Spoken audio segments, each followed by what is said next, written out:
Welcome to Chillin' 101. We hope this video helps. In this video, I will explain how the Ottoman Empire fell.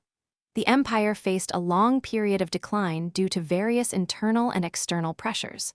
Weak leadership, economic struggles, and a failure to modernize left it vulnerable. Nationalist movements also began to emerge within its diverse territories, seeking independence and further destabilizing the vast empire, setting the stage for its eventual collapse. The First World War proved to be a critical turning point. The Ottoman Empire joined the Central Powers, aligning with Germany and Austria-Hungary. Despite mobilizing millions of men, the empire suffered significant military defeats on multiple fronts, including Gallipoli, Mesopotamia, and Palestine. These losses, coupled with the immense strain of prolonged warfare, severely weakened the empire, leading to its eventual defeat and subsequent occupation by Allied forces. Following World War I, Allied powers began to occupy and partition Ottoman territories.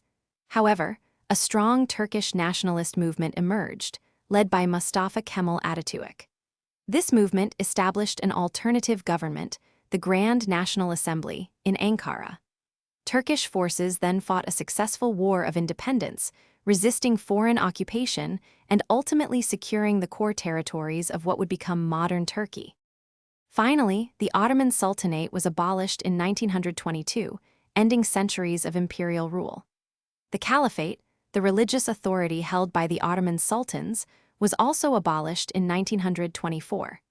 This paved the way for the establishment of the Republic of Turkey under Mustafa Kemal Atatürk, marking the definitive end of the empire. Before you go, remember to check the description for a link to those meal prep containers and other great deals. It was a monumental shift in global power and the birth of a new nation. Thanks for watching. Consider subscribing if we helped you.